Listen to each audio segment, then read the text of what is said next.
Welcome back to Too Much Future. This is Season 2, Episode 2. We're talking about, you guessed it, Fallout 2. Ho ho, I'm Cameron. 222. This is the only time you'll be able to have three numbers that are the same, side by side. Until 6969. Yep. Of course, 6969 will be the next time that three identical numbers will all be attached to one another. Mm-hmm. Yep. What's your name? My name is Michael. There you go. Yeah. Look at that. We did it. Uh-huh. Oh, it is in 2020. Yes. We are doing. Yeah. This is the second episode of Season 2 of Fallout 2 in 2020, in February, probably. Yes, probably, yes. It's like Stephen King over here. Everything's 19. You know, we could take a long break here about talking about how bad the Dark Tower novels are, but we don't have to do that, Michael. That'll be the third podcast we launch. Mm-hmm. Oh, no, we can't do this. We don't have enough time. It is hard enough getting these two done. So last episode we went to Arroyo, or we were born. Yeah, we were born in Arroyo and then went through our entire life. You know, that's something interesting. When we get to Fallout 3, you know, spoilies for people who haven't played Fallout 3, but when you get that game begins with, like, you living your whole life in these, like, little chunky bits, right? Mm-hmm. None of that in this game. No. Thoughts? My thoughts? So, a couple of things. There is a very easy critique, I think, that can be leveled at the Bethesda games, which is about kind of their obsession with the vaults and, like, having the player character emerge from the vault and being, therefore, a kind of tabula rasa with regard to the world outside of the vault, right? I think I've seen sort of, like, fans, certain sorts of fans level this critique, and I think in some senses it is a valid critique. That said, there is functionally no real difference between that and how Arroyo is handled here, which I think is very interesting. There is just like... Now, there are ways that people outside the world will interact, and the outside world will interact with you. But in terms of, like, starting this game and knowing more about, like, how things work, it's precisely the same. It's just like it's like learning as if you had just emerged from a vault, right? Arroyo and a vault end up being similar in this way. Mm-hmm. And you only know, like, 4 people in the same way. Right. I don't get the capability in this game of smashing my childhood rival, though, with a hammer on my way out the door, which you do get to do in Fallout 3, and which I will absolutely do in Fallout 3. Good. That's great. Yep. That's what Future Chonk will do. The bloodline. Tank. West Coast Tonk is Tonk, and of course East Coast Tonk is Tank. Yeah, it's from New Jersey. Tank. But yeah, so basically, you know, from the last episode to this episode, we had a chat off mic about how deep we're going to get in talking about Arroyo, and basically we're not going to get super deep into that. I can say really briefly what I did around the village, but basically there are a bunch of, like, small kind of intro quests that have you do slightly different stuff, and I went and did a few of those. Did you do most of those here? Yeah, it turns out, I think we ended the last episode with you mentioning that you fixed the well. Mm-hmm. It turns out I did do that. I just forgot about it, because that's a little intro quest that teaches you how to use the skill decks. Like, that's the point of that quest. So I did do that. I also found a dog for someone. Mm-hmm. I did that one too. Yeah, and I killed some evil plants in Hakunen's garden. Hakunen is the first of several characters, following on what I said in the last episode, who are just offensive. Uh-huh. Just, like, there's just no... I mean, he's less offensive than the character we'll talk about in a bit, but, yeah. he is fascinating though. So he's like, he's a village shaman. He is based on every dialogue option you have. He's on drugs the whole time. He's on like mind bending. He's on the best DMT you can get. And you can be real snarky about it. Yeah, and he has basically no reaction to it. He does not care. Not at all. He's like face painted up. He's all this kind of stuff. Like face painted specifically to make it look like a skull, right? It's this very specific kind of like colonial imaginary quote unquote witch doctor look. 100%. It is this like combinatory early 20th century like 30s pulps look. Which like on one hand you could say that's the general vibe that much of this game and Fallout 1 is going for. But on the other hand, okay.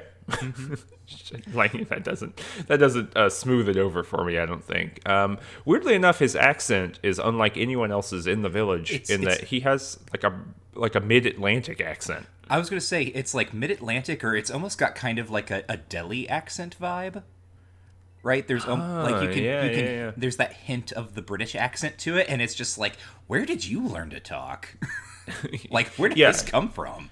Yes, yeah. No matter where you locate that accent, it does not seem to belong in the town of Arroyo. Right. So I did that. I got a free perception point. Did you know you could do this? From how'd you do that? I talked to some guy on the edge of town who was like, "Oh yeah, you're holding that spear a little bit weird." And I was like, "What are you talking about?" He's like, "You could hold the spear better if you did it this way." And then like the screen faded out and faded back, and I got an additional perception point. That did not happen to me.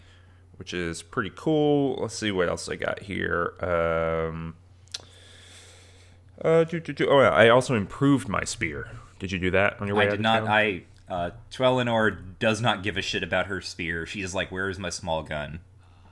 Well, it's going to take you a minute. Well, it is going to take me a minute, it turns out. So as I was leaving, the guy who's guarding the bridge out of town was like, hey, I think I could prompt him. I was like, hey, your spear looks a little bit different. What are you doing with it? And he was like, well, I have, I've sharpened it with flint. Huh. And then, so this is another quest to like improve your, to use the skill dex. So you can go to your aunt. I forget her last name.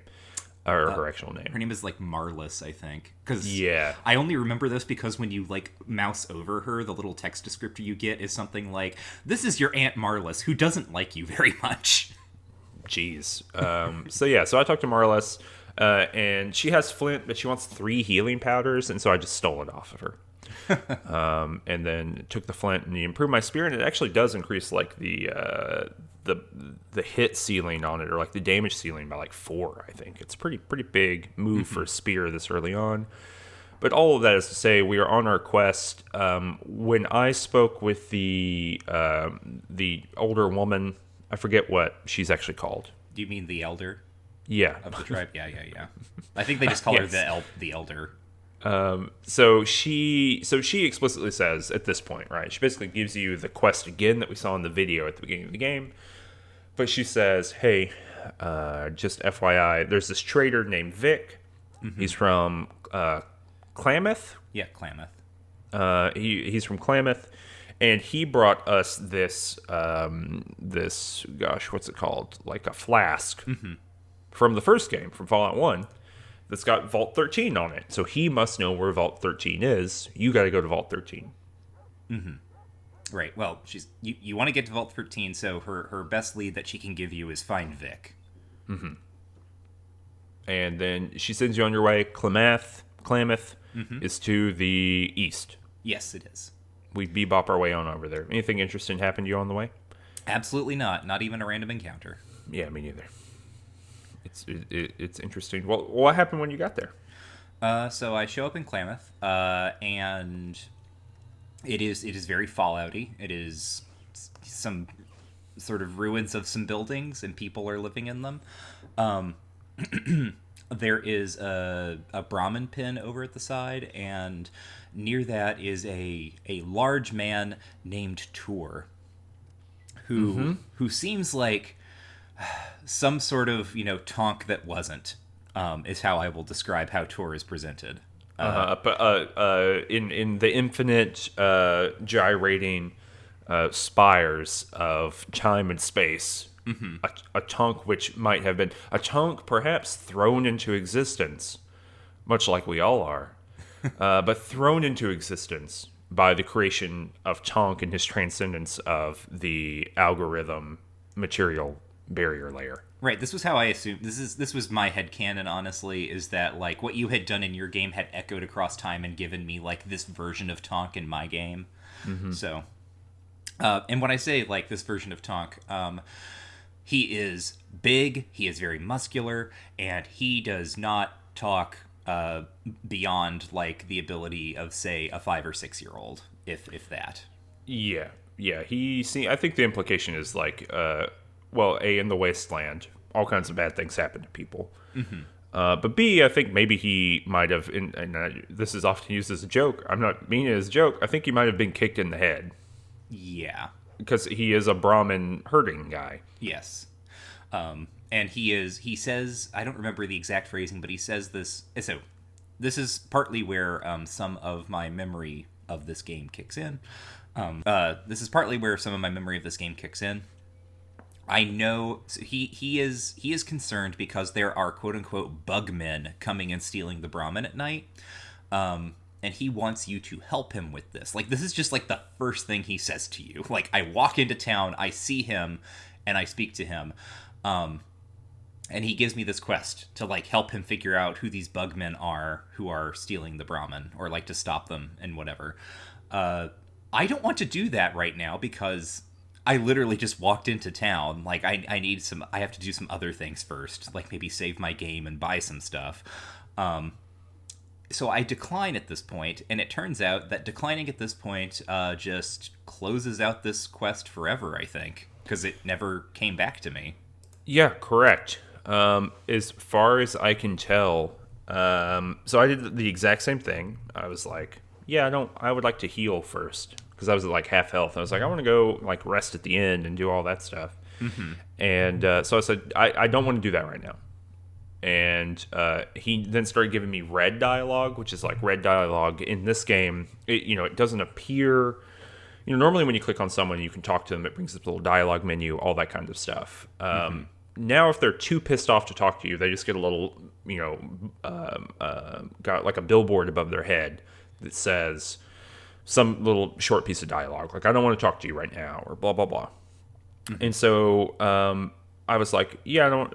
So I click on him. I get a little billboard. He starts walking away. And I was like, oh, what if I wait? If I wait a certain amount of time, I bet it'll be okay. So I waited till morning, and he just disappeared and never came back.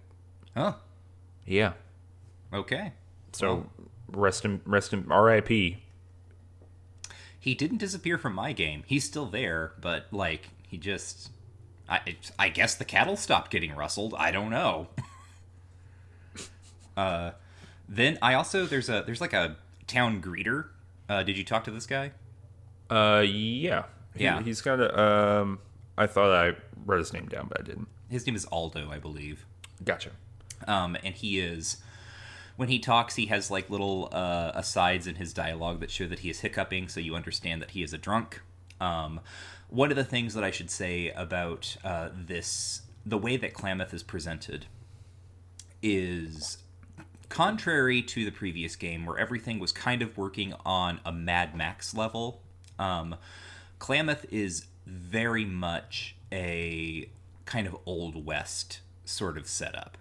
Like the people who live here are primarily trappers, and they talk like, sort of stereotypical backwoods trapper people from a kind of, like Old West adventure kind of genre thing. So yeah, we have this drunk Aldo who tells me some stuff about the town and then wants me to pay him $5. And other things to note about this game is we've stopped using bottle caps as a currency. Hooray for the March of Progress. We just use dollars now. We've gotten back to dollars somehow. He wants you to give him $5, and you were given like $152, this like very weirdly specific amount of money from Arroyo. And I was like, I don't know if I want to give up $5. So I did not want to give Aldo $5 because I only have $152. This feels very precious to me. And there's not, this is the other thing that gets kind of weird about dialogue. I don't know how this is working for Tungsten, given, sort of differences in the int skill. But there are a lot of dialogue options at this point for me to either give him $5 or not give him $5, but none of the like negative options are in any way kind of like gentle. They're all like, don't give him $5 and insult him too. So I just went with kind of the most neutral one, which was just like, I'm not going to give you $5. And this appeared like this pissed him off, first of all. But then also I think pissed off the entire town, because I guess the entire town is really invested in anyone who comes through and talks to this one guy. That person this new person giving this town drunk $5, because from this point on, no one has anything nice to say to me in Klamath. Yeah, like I don't know. There does seem to be some community spirit here. I will say, we've talked about the last episode of Fallout Season 1, about Fallout 1, and during the last episode a little bit, the first episode about Fallout 2, and now this episode we've talked a little bit about humor, right? Because I think we've generally come to the impression that whatever we consider to be quote-unquote Fallout humor is really a community remembering this game. Mm-hmm. Right? Yep. Like when we talk about what Fallout was, right? Like with this nostalgia, this era of foggy mysticism that we look back into the past and just be like, oh gosh, Fallout, before Bethesda got their Skyrim bloodied hands all over it, before Oblivion, before those damned Oblivion gates opened, Fallout was just so good. That's my impression of everyone. But really, they're not talking about Fallout 1 for the most part. They're talking about Fallout 2. And based on my experiences around Klamath, I think that Fallout humor is just being snarky. Yep.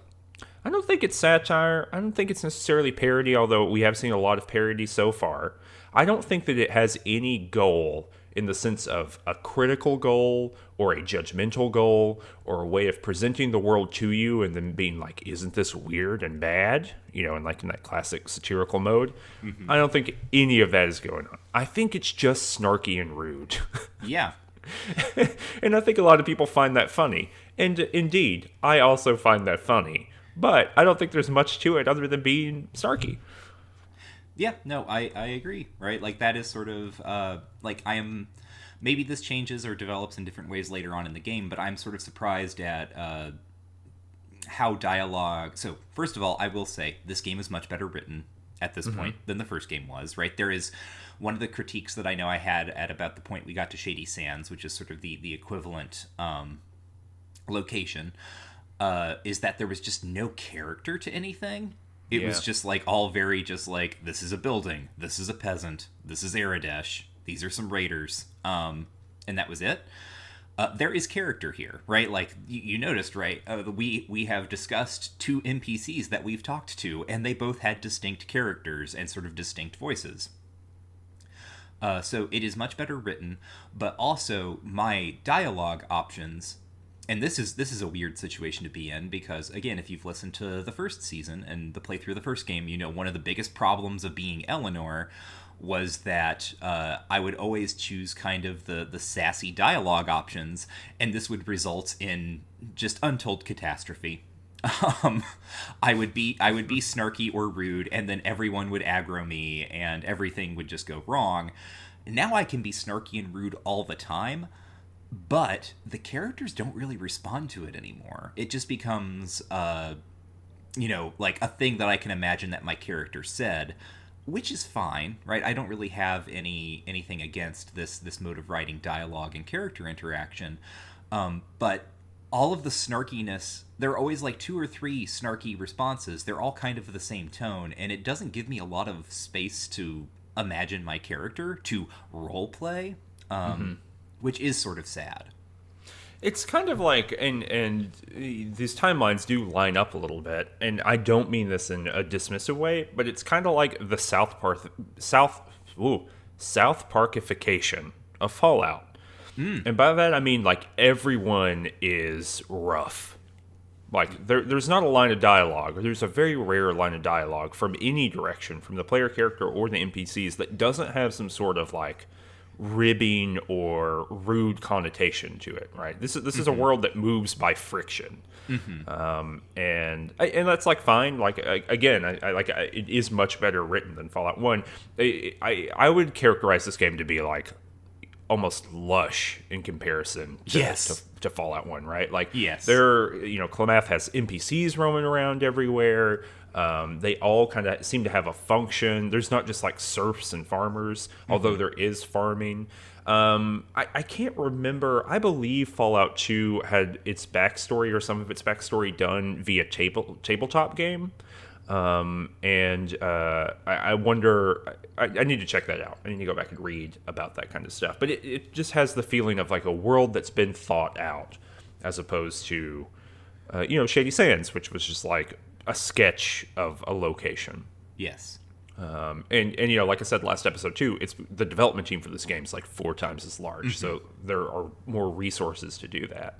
But yeah, it absolutely feels pretty big. But also, I think that Klamath immediately shows you like the preoccupations of Fallout 2 in a general sense, and those preoccupations are generally sex and drugs. Yep.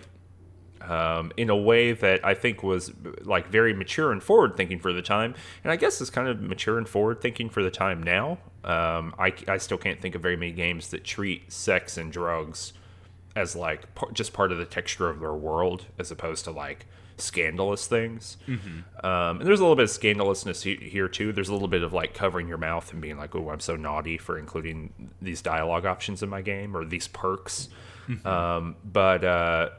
But as we play through this game, there will be quite a bit more of like, there's a plot line later that's about drug production and like who controls the drug trade, and Right. there are sex workers everywhere. Right, like there's a bathhouse, quote unquote bathhouse in Klamath, and it fits in with kind of the Old West vibe that I was talking about, right? Like the local bordello, where it's kind of like, yeah, like that is the sort of thing that is here, that is sort of like what fits this type of economy and the people who move through here, the traders and the trappers and so on. This is one of the ways this works, right? That this society functions.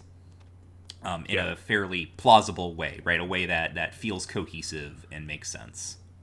Yeah, but so Klamath is mostly just as you're saying. It's this Old West vibe, mostly trappers. There's in fact a whole sub-region of this town called Trapper Town.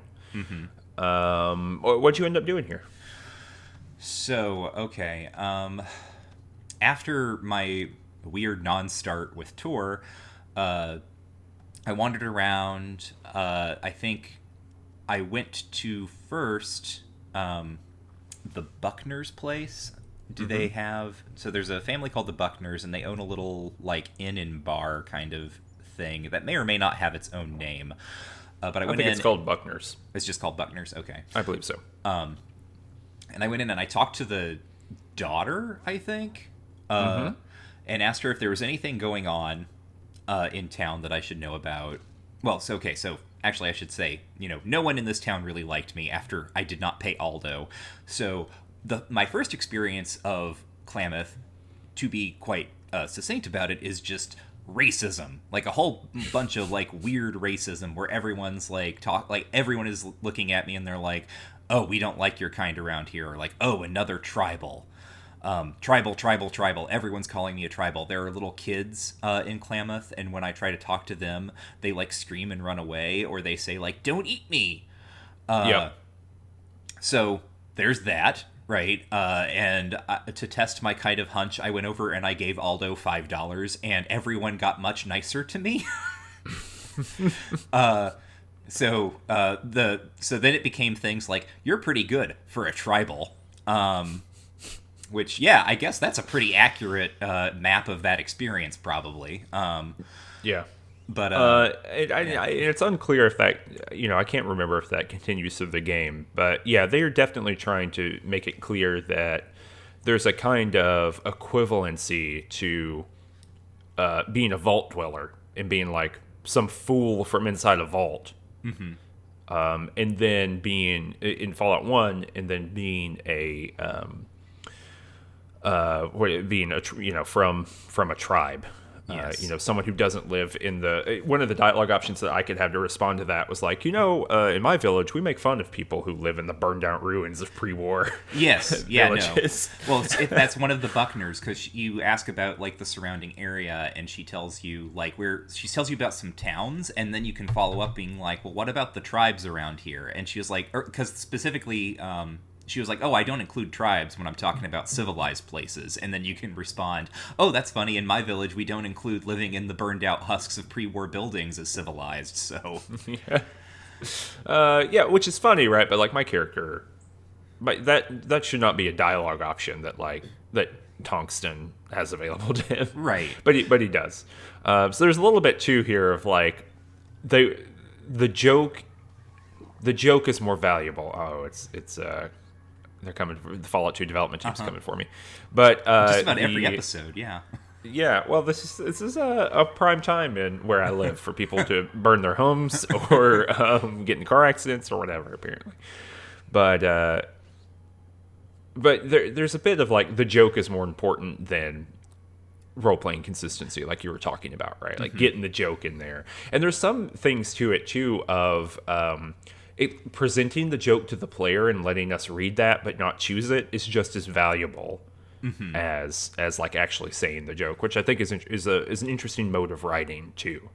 Right, because it disallows the player from the player is not allowed to not notice that, right? Yeah, to notice that way of dividing up the world. Whether or not the game can follow through on a lot of these ambitions is something we will continue to discuss, especially because after I talked to the first Buckner, so this is very funny, I asked her, is there anything going on around town? I think it's the daughter. I think her name is Maida or something like that. Is there anything going on around town? And she's like, I'm not really into that stuff. You should talk to my mom.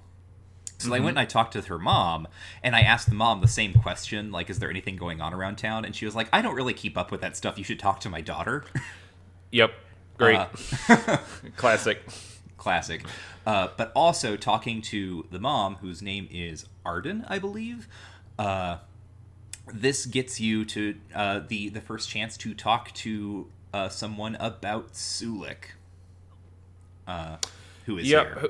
Who's standing right in the corner. Sulik is much like you, a tribal. He comes from so this is interesting. I wrote it down. He comes from the Great Saltwater. Is that the ocean?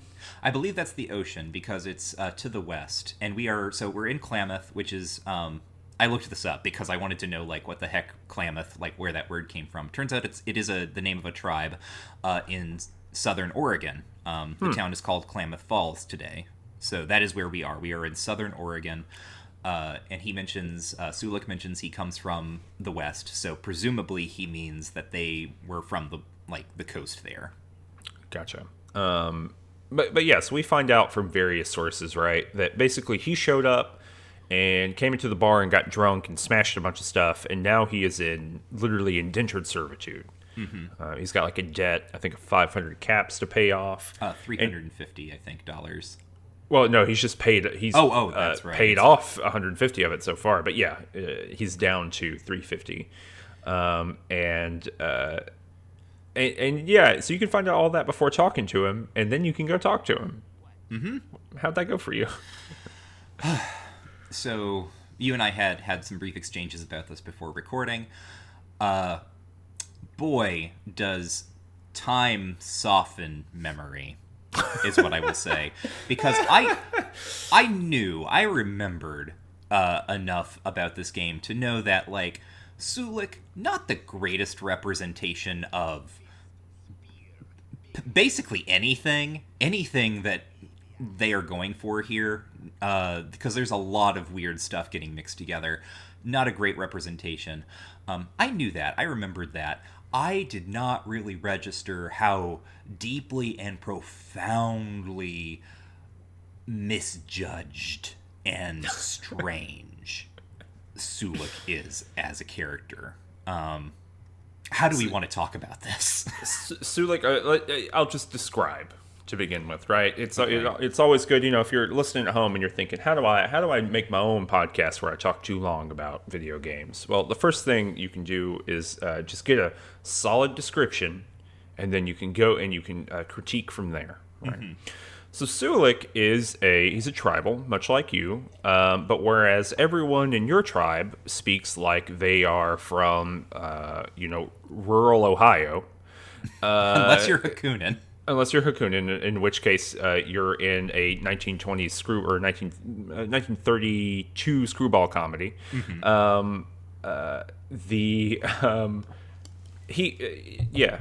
Just to make no bones about it, he speaks in what I can only call general Caribbean accent. Yes, like very clearly kind of modeled on sort of Rastafarian speech patterns. Well, kinda. Like that's the weird thing about it. That's why I say like general Caribbean, Yeah. right? Because it's a little bit like Jamaican, right? There's some of that like me and I and stuff like that are idioms in that dialect. But then there's like straight up Haitian stuff going on, and like voodoo and the spirits and all of this kind of like pseudo Santeria kind of style stuff, right? So it is like just a mishmash of like things people have thought about and heard about in the Caribbean region in a general sense. And so yeah, like sometimes though a phrase will come up and I'll be like, oh, this is Haitian, or oh, this is like New Orleans ish. But for the most part, this is like a genericized stereotype of a character, right? Like, if Hakunin was like a witch doctor, then Sulik is like beyond the pale. And I think one of the big markers of this character is Grampy Bone. Yes. Which is literally Sulik is bald. He's got tattoos, and he has a giant. Sorry, go ahead. I was going to say, in addition to all the other weird stuff that's going on here, his tattoos look kind of like maybe they're modeled on like Maori tattoos. Yeah, right? Yeah. So again, some weird stuff is being folded in here. Continue with the discussing the bone. He's got a big bone through his nose, like it's the 1930s. Yep. And which is not to say all of these things, right? Like to be clear, I'm not expressing frustration with any of the particular practices that exist here. There are people who use bones for body decoration. There are Polynesian people of many different ethnic groups who tattoo their whole bodies in these kind of patterns. There are plenty of people who speak with the real words and the real kind of intonations that he uses. The problem with Sulik is not any of those individual pieces. It's that it is literally just lumped together in a basket that's like ethnic person. Yes. Non-white person in a general sense. And it's really weird. And unclear why this is a character that they went for in a general sense as opposed to like something more specific. It really makes like cyberpunky like racial stereotypes or like ethnic stereotypes. It makes them look well executed. Yeah. By comparison. So which is not to say like I'm mad that they tried. I'm not mad that they tried in the sense of like, they went for it. With having not just a cast of all white people, because that was Fallout 1 as far as I can remember. But if you try, you have to actually make a real effort. And so this was like 31% of the maximum amount of effort that they could have put into this endeavor. And they did not get maybe one or two more passes, is all I'm saying. Yeah. Well, so how I tried to reconstruct the thought process behind this character, and here's what I've come up with. Okay. The world has ended, Cameron. Oh, okay. Okay, right? Like, the bombs fell, everything's sort of been blown up, and now we're sifting through the wreckage trying to build a a new future, perhaps too many futures. But one of the things about Fallout as a world, right, is it is about this kind of weird recombination of pre-war materials into like the new social life. The issue with Sulik is that they have taken this exact sort of attitude, it seems like, and been like, this is how this is how new ethnicities emerge. This is how new cultures emerge. Is they just take various parts of things that actually exist and smash them together in this weird, like without any sort of regard to the actual movements of people or their histories or the way that humans live lives together. And so you end up with this character who has like clear signifiers of several different types of people very, very awkwardly jammed together. And that of course does not like absolve anything, right? But I think that's kind of like where the thought process was on Sulik. If I'm trying to kind of historicize and think about, what would a bunch of game developers in the late 90s, like what is the speculative premise that leads them to create a character like Sulik? Yeah, right? 100%. I think that is 100% like a good reconstruction of what's happening. In the same way that like people are taking burned out buildings and cars and then making new lives out of those, people would take from different religious traditions and faiths and things like that, and they would combine it all together. That makes a lot of sense to me in a general sense. It is weird that only happened to Sulik. Yes, right. And this is the other thing that's very strange about Sulik is that technically Sulik and the player character have more in common with each other than the player character and anyone in Klamath, right? Because you're both tribals, quote unquote. And at the same time, as you've pointed out, for some reason, nobody in like your tribe has developed a culture that is more or less indistinguishable from the people living in Klamath. Yeah. And Sulik and his people, not so much somehow. Yeah, not even a little bit. Like, but yeah, so it really is like he just becomes this kind of, weather vane for ethnic stereotype of whatever sort you want to hammer in there. And he gets a lot of his information from spirits and from Grampy Bone, which is the strongest spirit that he has, which I think actually literally is it his actual grandfather? That's the sense that I got, right? Based on how he explains the Grampy Bone, is that it is like a bone of his grandfather's that he has put through his septum. Yeah. And I, to be clear, no ill will towards Sulik. I think for what he's got going on, he's an interesting character. If we could somehow, this is impossible, but if we could somehow bracket, and not think about all the weird, like, stuff going on with him and his creation and the obvious assumptions that are being made that generate Sulik, if we could do that, the way he interacts with the character is an interesting way. Kind of his approach to problems is cool. I like the idea of a character that is religious and that their religious, religious experience informs all of their decisions. That's actually pretty cool. Right. And that, like, even as much as his religious perspectives are treated as sort of strange and exotic and so on by, I think, kind of the framing of the game, they are not wrong. Yeah. Right? Like you ask him for his opinion on things once he joins your party, which we'll get to. But, like, he tells you stuff, and basically, like, the game is written such that the advice that he gives you is accurate. Yeah, he knows what's up. So, I mean, we could talk about it. So, anyway, you talk to him, and he basically can tell you the exact same stuff. He also says, and this is actually a crucial piece of information. Yes. This is another thing that sort of, I think, makes this character very interesting, because despite all of sort of the missteps, they swing for it. So, continue. Yeah, well, so he says, he's from, his group is near the Great Saltwater, which is like far to the south and to the west. And he says he came to Klamath because there was a trader who came to his village named Vic. And like, we know who Vic is. That's who we're here to look for too.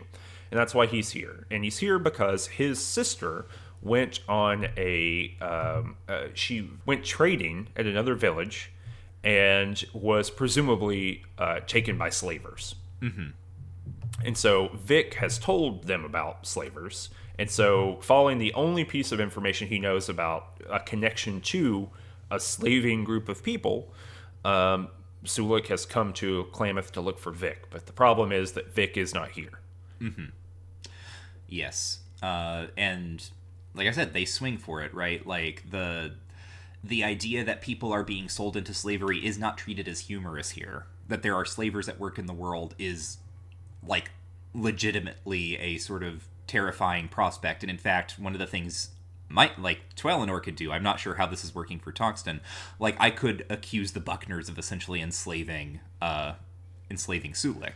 No, I could not. I could kind of like chide them for being implicitly racist, because they are implicitly racist, constantly talking about tribals, but no, I could not. I think that's the intelligence score difference between Tungsten and Twellinor. Yep. So, like, I could do that. They didn't respond. Again, they had no real reaction to that. They were like, whatever. Like, let me know if you want to buy a room. But I could do that again. So yeah, we have Sulik, or we don't have him, but we know he exists. The other thing that is important about this, at least for me, for later, is Arden Buckner tells me that her husband, Smiley, her boyfriend, okay. Her boyfriend, Smiley the Trapper, has disappeared. He was going out, like most of the trappers here, to be clear, like the things that they are trapping are geckos. Which are, let me say it, fantastic little beasties. The sprite work on these guys is great. They're like always sort of like dancing and having a great time. They look great. But they're going out, they're killing and skinning these geckos and selling the pelts, because I guess you could do stuff with gecko pelts. However, there is a new type of gecko that has started to appear, a golden gecko, that is more dangerous. And Smiley had a theory that they were, because he had noticed them more strongly concentrated around a certain cave nearby, and he had gone to check that out, but he has not returned. And Arden is concerned about this and would very much like it if you would go check on him and see if you can find Smiley. Yeah, that's what I went and did here. Well, first I paid off Sulik's debt. I ran around, I just kind of stole gold from people. I don't even have a high steal skill, but at this point I guess you can do that. And I like traded a bunch of items I had in my inventory, like all those scorpion tails I had, and got up to like $400, and then I purchased Sulik's freedom to get him in my party. Hooray! Yay! And basically I purchased his freedom, and what's interesting is, like, I don't know how, there might be other ways to navigate this, but you purchase Sulik's freedom, and I was like, oh man, I'm buying Sulik. Like, that's absolutely what's happening here. But the game's pretty clear that it's like, that's not it. You first purchase his freedom, you pay off his debt, just straight up, and then you talk to him, and you're like, hey, you want to go look for your sister? Like, I'm looking for Vic too. We can at least team up until that point. And he says yes. I will preface this, or not preface, but just put it in here. Sulik's sister's quest is not completable in Fallout 2. It's like not finished. It's in a restoration patch, I think. Maybe at the end of the game, I will go back and I'll try to do Sulik's sister's quest, like with a patch in. But people have been asking us if we're going to do any like restoration patch stuff, and we are not. This is just, if you go to GOG.com and you download Fallout 2 Classic, what are you going to get? That's the game we're playing right here. Yep. So I went to go get Smiley. Did you go do that? Well, so I did this in a more roundabout way, because I did not have the money, and I did not decide to go around and steal from people, because I will tell the story of how I came to this decision, how I am going to try to roleplay Twellinor, because we will recall in the previous game, or rather in Season 1, Eleanor was a sneaky, shooty bastard, said lots of sassy things, got in trouble a lot, and I have also decided, despite what the opening narration has told me, Eleanor is my vault dweller, right? The Arroyo was founded by Eleanor, and Twellinor is her descendant. So what I've decided is that Twellinor has bought in to kind of the cult around Eleanor. in like the most positive, non-cynical way you can, right? She believes that Eleanor was, just this strangely noble individual who did what was right and did what was best, and Eleanor is trying to live up to what she thinks was Eleanor's example. So I'm not going to go around and steal from people. But I was looking around trying to figure out, like, okay, so how do I make money to help Sulik here? This resulted in a couple of things happening. One was it became nighttime. Okay. And as I was wandering around, and I went to the Golden Gecko, and there were two guys there, named the Dunton brothers. Mm-hmm. And back in my memory of this game, something started to wriggle, and I remembered these are the guys who are doing the cattle rustling. They were stealing the Brahmin. Mm-hmm. So I was thinking, like, okay, is there a way that I can interact with these guys to, like, get that quest picked back up and maybe get some rewards out of this and get some more money? It turns out that I couldn't, at least at night, because, like, what happens is they have their own little... So people have schedules in this game, also, interestingly enough. Yep. The Duntons, they like, make jerky, and it has 11 herbs and spices. It's finger-licking good. That's, like, a direct quote. Right? Mm-hmm, mm-hmm. Great. Like, a wonderful Fallout humor. How funny. And they leave their little shack at night, and they go into the other bar that's kind of the rougher place. And when you talk to them there, they just challenge you to arm wrestling matches. And that's it. Okay. So I spent some time, like, trying to figure out how I could get these guys to activate that quest. And eventually I was like, so then I waited until morning again. They went back to their little shack, and I could talk to them again. And this time, somehow, I didn't even, like, look at the Brahmin in their back pen. I had somehow picked up that the Brahmin that they had the incorrect brandings on them. So I was like, yes, okay, this is, like, these are the guys who are stealing Tor's Brahmin. Except all I could do was insult them about it until they attacked me. Great. It's really weird. Like, I couldn't just be like, you can't turn them in or anything. I could just, like, they threaten you when you bring this up, and it's like, I'll have, like, me and my brother will, do whatever, and you can be like, oh, you and your brother? I guess you're not strong enough to do it on your own, at which point they both aggro you. Now, funnily enough, they aggro you. The entire town does not aggro you. Just them, except for people who I think are close enough or something. So here's where this gets really funny. The small child who is running around outside of their house somehow picks up on the fact that I am fighting the Buckners, or not the Buckners, but the Duntons, and goes running in and joins them, like, trying to kill me. Can you do that? Can you fight a child? Yes, you can. You can kill children in this game. Oh, God. That's what the Vault Dweller would have wanted. Yeah. Well, so this becomes almost dreamlike, right? Because the Duntons are trying to fight me, and they are trying to punch me, and they keep missing. Right? Because I don't have a gun yet. Like, Twellinor is a guns person. Mm-hmm. All I have is, like, this little, like, combat knife. But the Duntons keep missing. They're, like, swinging and missing and swinging and missing. And I'm just stabbing them in the eyes. Until one of them is blinded and one of them is unconscious. And then this child comes running in. And then I get hit for a critical by the Dunton that's still standing. I drop my knife. The child picks up my knife. And starts stabbing me. And I just am like, this is not how this ends, right? This is not how this goes. And suddenly everything is encased in glowing white light, and everything starts flashing in reverse as I reload my save, and I realize this is not who Tweleanor wants to be, right? This was her insight, a brief moment of insight into what the original Eleanor's life was like, because this was the most Eleanor thing that has happened in this game so far.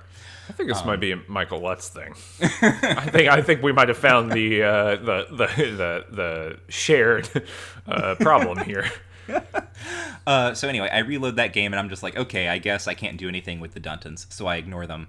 However, there's another guy in the Golden Gecko who did you meet him? He inexplicably is Irish. Yeah, his name's Jake Sullivan or something? John O'Sullivan. Yeah. Yeah. Okay, yeah, so this guy, like, I can't remember, I asked him about something, like the he mentions that he can tell you something about like the sweet art or the sweet science, and one of your potential responses is something like, "Oh, hot damn, can you teach me magic?" I could not say that. I could only be. Tungsten had the ability to be like bewildered by the idea, because he starts talking about like the Fae and like all this like Irish legend stuff. Yeah. And Tungsten could just be like, "Is that real? Is that true? Is that real stuff? Are you talking about real stuff?" So for Tweleanor, like you could be like, oh the sweet art or whatever, like, does that mean you can teach me magic? And he starts going in on the Fae and talking about like all the leprechauns that he's going to introduce you to in the fairy circles and stuff, and he's like, the dialogue is constantly noting his asides where he's like looking at everyone else in the bar, and it's clear that he's like having a go at you. Oh yeah. And eventually you could just say like, I think you're pulling my leg, at which point he will like sort of be clear and come forth and be like, yeah, no, I used to be a boxer. Mm-hmm. And he will train you in melee, like unarmed combat. Yeah, teaches you how to punch a little bit. I like this. This is like a good little like world building thing, that there's like people out there in the world who can teach you stuff about their lives. It's a small thing, but I think that this is like a critical and crucial thing. And it should be in all of these like contemporary isometric RPGs, and as far as I know, it isn't. Mm-hmm. And even if it's just like single, I would be happy for this narratively, even if I only got like a single point in something, right? I think it would be good. Yeah. But yeah, so that was like a nice little thing that happened. Also back in the Buckners, I think I met some guy whose name I don't remember, but he's like a moonshiner, and he wants you to go put firewood in his still that he has running, and you need to do it within 24 hours or else you fail the quest. Mm-hmm, yeah, Whiskey Bob. That's it, Whiskey Bob. I looked Whiskey Bob up. He apparently shows up in Fallout New Vegas. Huh. Yeah, be on the lookout for him. Okay. Yeah, so he asked me to do that, and I was like, yeah, sure. So I went and I did that. There are, like, geckos everywhere, but Eleanor could sneak around them. I will say to Eleanor, I should say. I will say one of the other points in favor of this game is I can actually sort of follow through on the type of character that I wanted to play. It felt much harder to get through the original Fallout just because of like the interface and how slow and clunky everything was.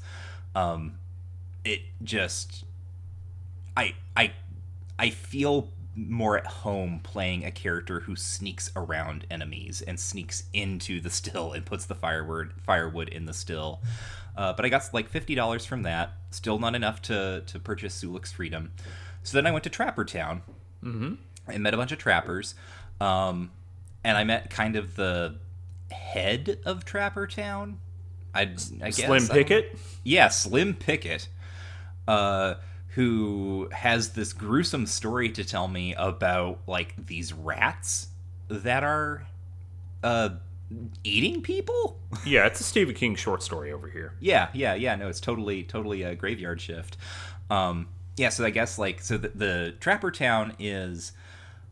There is dialogue. You can talk about, like, the cars that are sitting around, because there's, like, the remains of a parking lot.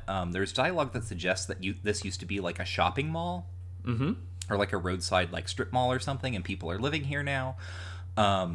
And Slim is like, oh yeah, no, we've locked out the back of like the back of the mall because there are all these rats, and like they seem to have some weird like hive mind, and they descend on people and they devour them, and there's nothing left but bones.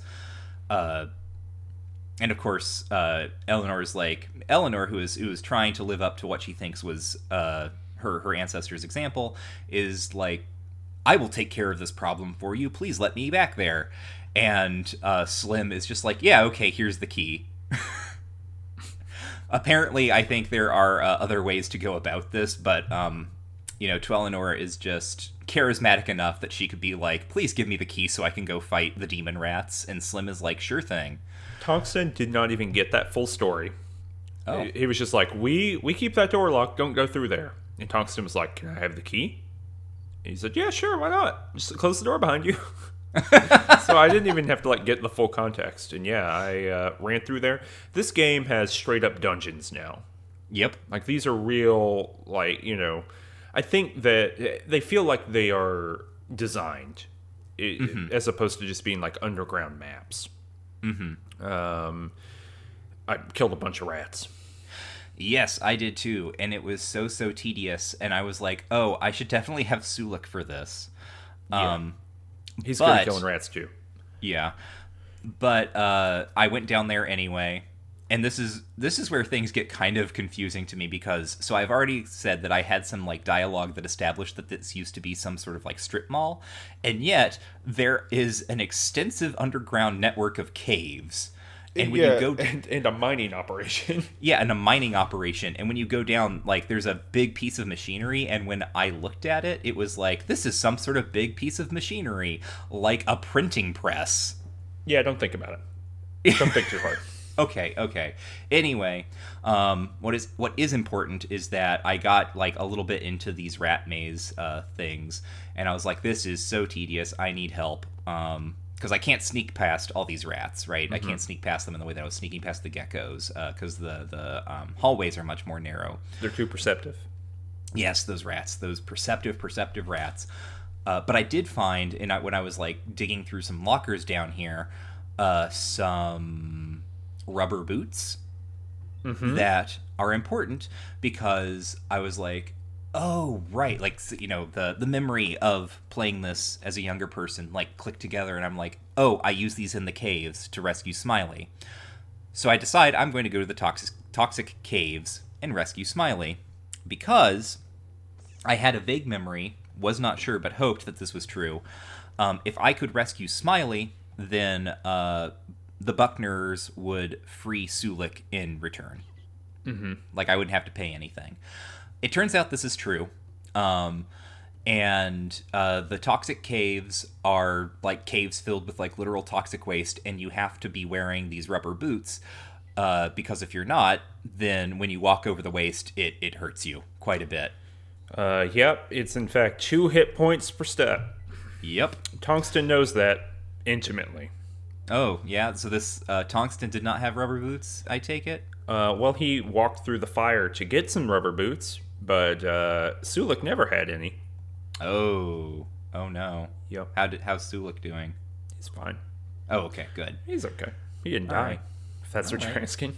That's what I was trying to figure out.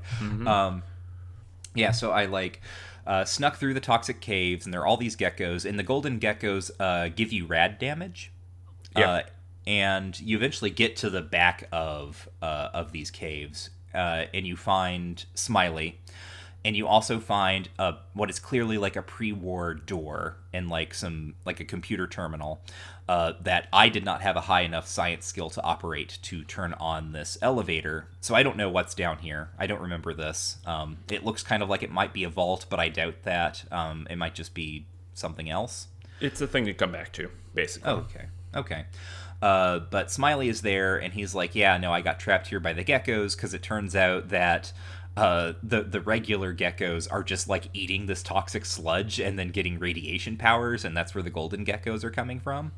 Which gives you a little bit of the, there's this idea in the first game that like radiation is generally just bad for you. But it's radiation plus FEV that like really transforms and mutates things. Yes. Now we are in the like 1950s monster movie logic of like, if you get irradiated, you too can become a giant ant or perhaps a giant woman. The two types of giant things. I was going to say the two types of giant things. There are three types of giant things, of course, Michael. We all know there's a categorization. First, there is the giant woman. She is big. She is 50 feet tall. She's giant. Second, there is the giant ant, of which there are many. Third, there is the iron giant, which has a big heart and is very emotional and wants to go back to space. Superman.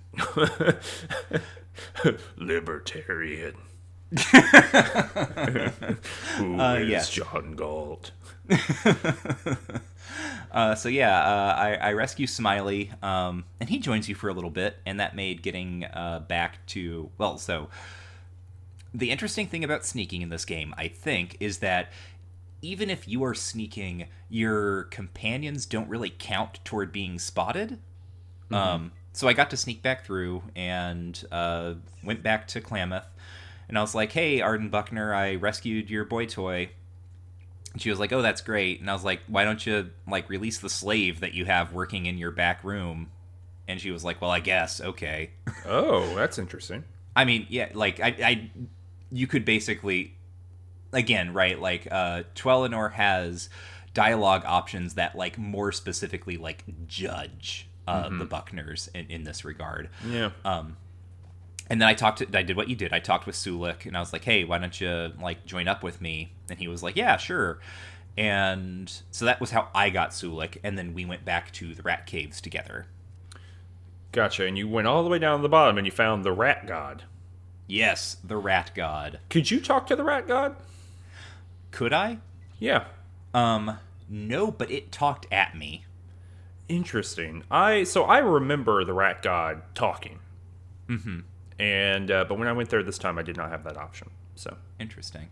Well, so I will say I was like, what the hell is going on? Because I did not remember this at all. Because it's the rat god.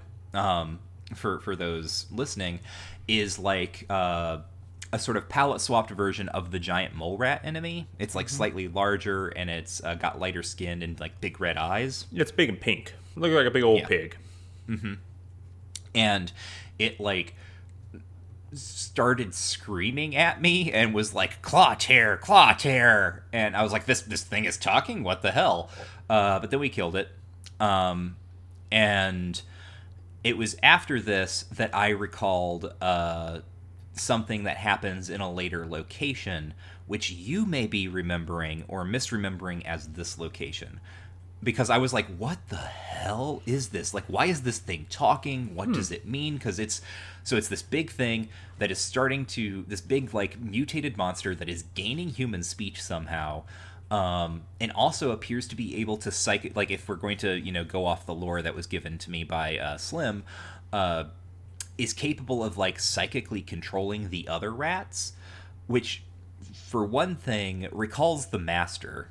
From the prior game, right? Like like when he was like a melted puddle of ooze flesh on the floor, the first thing that he absorbed and took into himself was a rat, and that was how he discovered his like abilities to like psychically dominate and spread. So I was like, is this like some part of the Master? Where did this come from? And then I remembered we meet the King Rat's brother later on. Interesting. And that is a character you can talk to. Well, this is the weird thing too, is that this gets repeated again in Planescape Torment. There's a rat hive mind. That's right. In the classic undead versus rat scenario of Planescape Torment. The timeless conflict between rats and the undead. Yeah, obviously across the plains. And so I like the idea that Chris Avallone just like keeps going back to the well of the talking rat. That he finds rat swarm intelligence to be cool. And to be fair, I do too. I'm not complaining about it. Okay, well, maybe I was just misremembering or categorizing some stuff. I'm trying to think if there's anything you just said that I didn't do. Oh, I talked to Smiley when he came back, and he taught me how to skin geckos. Oh. I'll have to see if I can find him? Because I don't think he had appeared when I got back. He probably had. He's in a weird little spot. He's kind of hard to see. You have to go into the Buckner's place, and you actually go south from the door, and he's like hidden by the wall.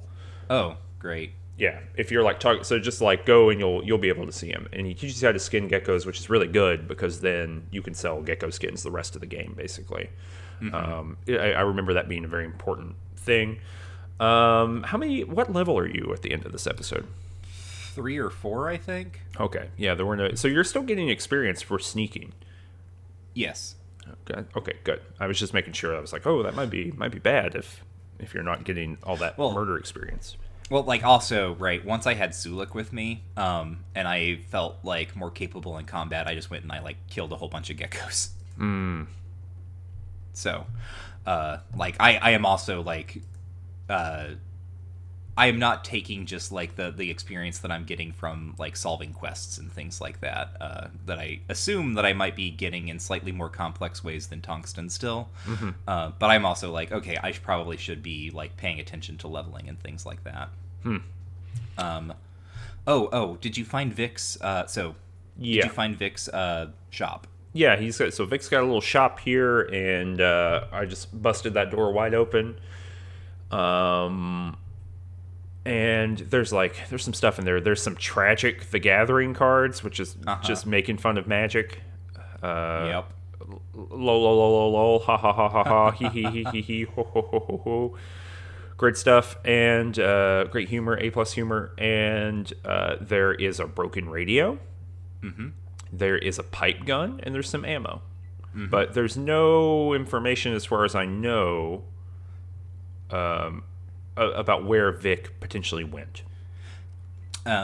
Did you find any information about that? No, I have Sulik to go off of, but that's about it. I mean, I did talk, like, what are the other towns that people go to, and I got Reading, and I got the Den, so I'm assuming we gotta go to the Den. Yes, so you can also...